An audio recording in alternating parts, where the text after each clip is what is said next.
every legendary Pokemon you can catch before the Elite Four in each region. Here's something that'll blow your mind. You've probably walked past dozens of legendary Pokemon without even realizing it. While everyone's rushing to become champion, there's an entire army of legendary creatures just sitting there waiting to be caught, and most players never even find them. Here's the thing that makes this absolutely wild. Some of these legendaries are available so early in the game that you could theoretically have a team of the gods before your 3rd gym badge. I'm not talking about post-game content or some mythical endgame grind. I'm talking about legitimate catchable legendaries that the game practically throws at you, and somehow 90% of players miss them completely. Let's start with something that'll mess with your head completely. In the original Red and Blue, you can catch Zapdos before you even fight Lieutenant Surge. Yeah, you heard that right. The moment you get Surf, you can surf over to the power plant and grab a level 50 electric legendary, while the rest of your team is probably sitting around level 25. Here's the crazy part. Zapdos in Generation 1 is absolutely broken. It's got Drill Peck for coverage, Thunder that actually hits reliably because of its sky-high special stat, and it's faster than pretty much everything in the game. Lance's Flying Dragons? Zapdos eats those at breakfast. But wait, it gets better. All 3 legendary birds are available before the Elite Four in the original Red and Blue games. Articuno is chilling in the Seafoam Islands with Ice Beam ready to destroy Lance's entire team. Moltres is literally sitting in Victory Road. You walk past it on your way to the Pokemon League. Most players see Victory Road as his final challenge, not realizing they're walking past one of the strongest Pokemon in the entire game. Now here's where Pokemon got really sneaky in Generation 2. Gold and Silver have this weird timing thing with their box legendaries that most players never figure out. In Gold, you can catch Ho-Oh at level 40 right after dealing with Team Rocket at the radio tower. That's before the Elite Four. Meanwhile, Silver players get Lugia at the same point, same level. The legendary beasts in these games are where things get absolutely chaotic. After you wake them up in the burnt tower, they start roaming randomly across Johto. Most players encounter them once, watch them run away, and assume they're gone forever. Wrong. They're still out there, they just keep fleeing every single battle unless you trap them. Here's the most experienced Pokemon experts use. Get a Pokemon with mean look or block. Find one of the beasts, use the trapping move, then start chucking Ultra Balls. Their stats carry over between encounters, so that paralysis you inflicted 3 routes ago, still there. That damage you dealt, still counts. You're basically playing a region-wide game of hide-and-seek with Pokemon that could single-handedly wreck the Elite Four. So far, you can rock up to the Elite Four in Kanto with the 3 legendary birds. And in Johto, you can rock up to the Elite Four with Ho-Oh or Lugia and Entei, Raikou and Suicune. 4 legendaries to fight the Elite Four is absolutely busted. Generation 3 is where Pokemon started getting absolutely wild with legendary availability. The real hidden gems are the Regi Trio. These 3 are available in all the Gen 3 games, and they require solving what's basically an ancient conspiracy theory to access them. You need Wailord and Relicanth in specific party positions, you need to solve Braille puzzles underwater, and then you need to solve more Braille puzzles in 3 separate ruins scattered across Gen 3. Real quick, consider liking and subscribing. We're really close to the 3,000 subscriber mark. Anyways, let's continue. 90% of players see these ruins, can't figure out the puzzle, and leave. Meanwhile, the 10% who solve it get access to 3 level 40 legendary Pokemon with unique typing combinations. Regirock is pure rock, Registeel is pure steel, Regi-Ice is pure ice. These are defensive powerhouses that can wall entire teams. Emerald takes this to the next level by giving you Rayquaza during the story.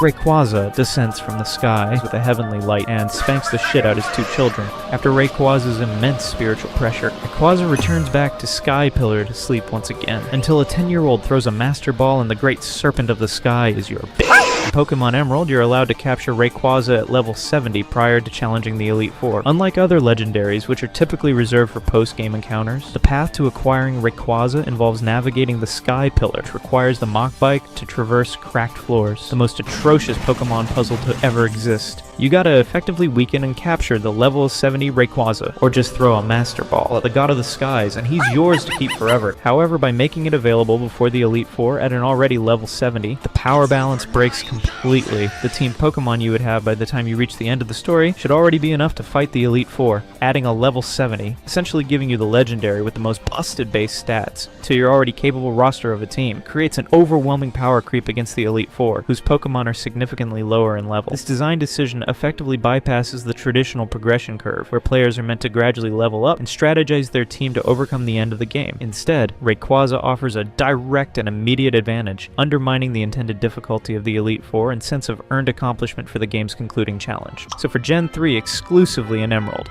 you can rock up to the Elite Four with Regi-Ice, Registeel, and Regirock, and frickin' Rayquaza. 4 legendaries inside a 10-year-old's balls once again to fight the Elite Four is crazy. Fire Red and Leaf Green do something interesting with the legendary birds. They move Moltres to the Sevi Islands, which means you can access all 3 birds earlier than in the originals. The crazy part? These remakes have better AI and more diverse movesets, so these legendary birds are actually more useful than they were in the original games. Generation 4 continues the trend of story-mandatory legendaries. Diamond and Pearl literally will not let you progress past the Team Galactic storyline without battling Dialga or Palkia at Spear Pillar. Level 47, signature moves. Dialga's Roar of Time is essentially a nuclear option. It hits harder than almost anything else in the game, and you can have it before the champion fight. But here's what most players miss. The Lake Trio becomes available right after the Dialga or Palkia encounter. Yuxi, Mesprit, and Azelf are sitting at level 50 in their respective lakes, and each one has a unique stat distribution that makes them useful for different Elite Four members. Yuxi has ridiculous defensive stats, Azelf has crazy offensive stats, and Mesprit's perfectly balanced. Platinum does something absolutely brilliant by replacing the Dialga Palkia encounter with Giratina in the Distortion world. This isn't just a legendary encounter, it's a whole alternate dimension. The music is haunting, and you're chasing down the literal embodiment of antimatter. Here's the thing about Giratina that most players don't realize. Its origin form in Platinum has a completely different stat distribution than its altered form in other games. Higher attack, different typing interactions, and it looks way cooler. Plus you get to experience one of the most memorable sequences in Pokemon history. Heart Gold and Soul Silver bring back the box legendary timing from the originals, but with a twist. The encounters are now mandatory story events tied to the Kimono Girl subplot. You can't just ignore Ho-Oh or Lugia. The game forces you to confront them as part of the Team Rocket storyline. The legendary beasts get a complete overhaul too, in Pokemon Crystal. Instead of the purely random roaming of the originals, Suicune in particular gets its own storyline. You chase it across multiple locations, learn about its connection to the Burn Tower tragedy, and finally battle it at full strength at Route 25. It's like having a mini-movie about one specific legendary Pokemon. Generation 5 gets weird with legendary availability. Black and White have this interesting approach where they give you access to several mid-tier legendaries throughout the story, then save the really powerful stuff for the climax. The Sacred Swords trio, Cobalion, Terrakion, and Virizion, are scattered across Unova and available as soon as you have the right HMs. These aren't game-breaking powerhouses like some other legendaries, but they're solid, reliable Pokemon with unique Steel/Fighting, Rock/Fighting, and Grass/Fighting typings. Fighting type moves are incredible against the Elite Four, and having 3 different secondary types gives you coverage options most players never consider. But the real showstopper is the forced Reshiram or Zekrom encounter right before the Elite Four. This isn't optional. The game literally will not progress until you catch one of these dragons. Level 50, signature moves, incredible stats, and you get it right before the most important battles of the game. Here's something most players don't know. If your party and boxes are full when this encounter happens, the game lets you progress without catching it, but then you can find it later at Dragon Spiral Tower, so technically you could catch Reshiram and Zekrom, box it immediately, and still have it available for Elite Four rematches. Black 2 and White 2 simplify the legendary availability by just placing the Sacred Swords trio on random routes throughout Unova. No complex requirements, no hidden puzzles. Cobalion's just standing in the middle of Route 13 like it belongs there. It's almost comical how straightforward it is compared to their original locations, but I bet some of you didn't know that you could get Latios and Latias in Black 2 and White 2. Once you've gotten your 7th badge, you can go to Dreamyard and there you find Latios in Black 2 and Latias in White 2. There you can run up to it multiple times and then finally encounter it, and catch it at level 68 before the Elite Four and Champion fight, which is wild. In Black 2 and White 2, you can actually get Regirock before the Elite Four. To catch Regirock in Pokemon Black 2 and White 2, head to Route 6 and use a Pokemon with Surf to reach the Clay Tunnel entrance. Navigate through Clay Tunnel to locate and enter the underground ruins. Using Flash is highly recommended for visibility inside the cave. In the central chamber of the underground ruins, where Regirock's inactive form is, stand precisely in the center. From that spot, take exactly 6 steps south, then exactly 9 steps east. If steps are executed correctly, Regirock will awaken. Save your game immediately, engage in battle with the level of 65 Regirock, and you can catch it and use it against the Elite Four. After you catch Regirock, you get either a Steel Key or an Ice Key depending on your version. In Black 2 you get Registeel, and in White 2 you get Regice, meaning you can bring an entire team of legendaries to fight against the Elite Four in Black 2 and White 2, the 3 Swords of Justice. Either Reshiram or Zekrom and Regirock, and either Registeel or Regice, depending on your version, which is absolutely crazy, and I wish I knew this earlier. Oh, and freaking Latios. Generation 6 continues the mandatory box legendary trend. X and Y force you to catch Xerneas or Evaltal during the Team Flare storyline, and these Pokemon are legitimately broken. Xerneas has Fairy-type moves that didn't exist in earlier generations, plus access to Geomancy, which boosts 3 different stats at once. Evaltal gets Dark-type Stab and the terrifying Oblivion Wing. but you can technically get one of the weather birds in X and Y, depending on your starter. But it takes a really long time and it's a rather lengthy process on getting it, so it's only the box legendaries for X and Y. Omega Ruby and Alpha Sapphire bring back the Regi Trio puzzles, but now they're even more elaborate.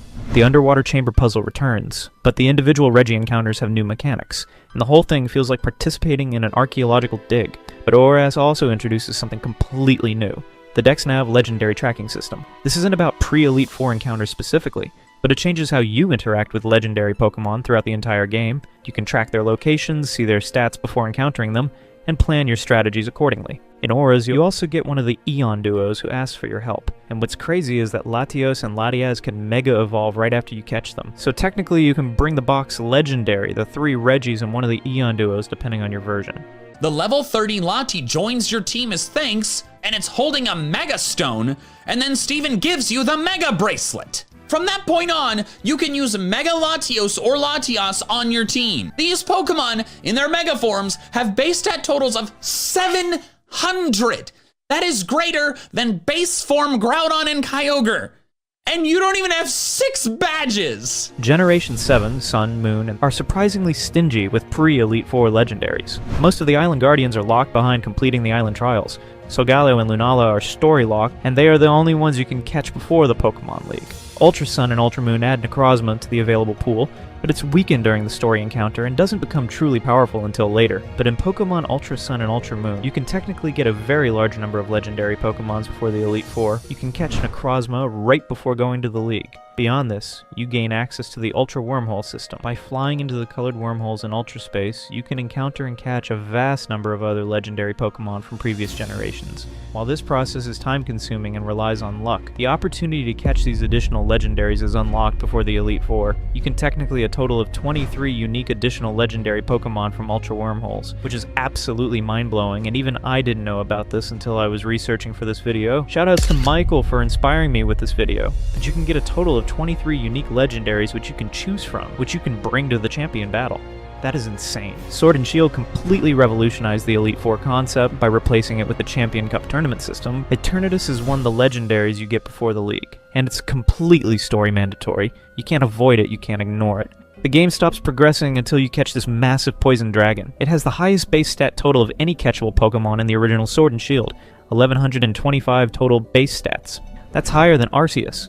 You literally get access to one of the strongest Pokemon ever created as part of the main storyline. But did you know that if you had the DLC, you can also get a Cubfu for the League? As soon as you reach the wild area in the main game, you can travel to the Isle of Armor. Upon arrival, you'll be invited to the Master Dojo and begin training under Master Mustard. After completing these trials, Master Mustard will gift you the legendary Pokemon Cubfu. To evolve Cubfu, you need to raise its friendship level and fight either of the towers to get either of the forms of Urshifu. Since all these steps can be completed, as soon as you have access to the wild area in the Isle of Armor, you can indeed get a powerful Urshifu on your team and bring it to challenge the Champion Cups to the battle against Leon. Legends Arceus does something completely unique by giving you access to both Dialga and Palkia during the story climax.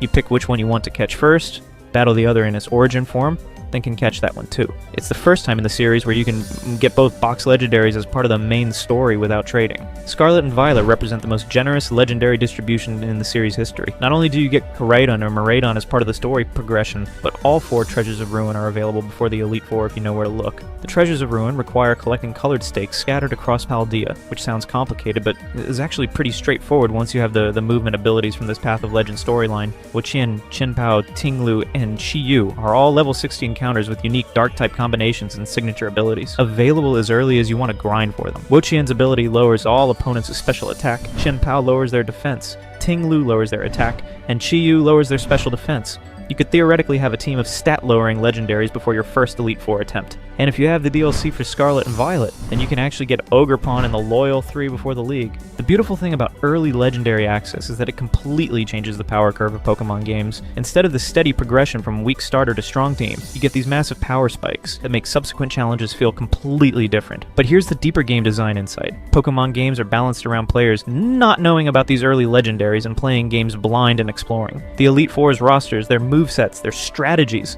All of it assumes you're coming in with regular Pokemon that you caught and trained throughout your journey. When you show up with multiple legendary Pokemon, you're essentially playing the game on a different difficulty setting. Not because you cheated or used glitches, but because you explored more thoroughly and understood the game's systems better than average. Here's something that'll make you want to restart every Pokemon game you've ever played. The speedrunning community has figured out optimal routes for catching multiple early legendaries without significantly impacting completion time. We're talking about strategies that let you grab 3 to 4 legendary Pokemon while still maintaining efficient story progression. The community has also figured out which legendaries are trap choices, Pokemon that seem powerful but don't actually help much with story progression. Some of the more defensive legendaries fall into this category. They're strong, but they don't speed up battles or provide significant advantages over well-trained regular Pokemon. Hit that subscribe button if this changed how you think about Pokemon. Drop a comment telling me which legendary you're going to catch first in your next playthrough.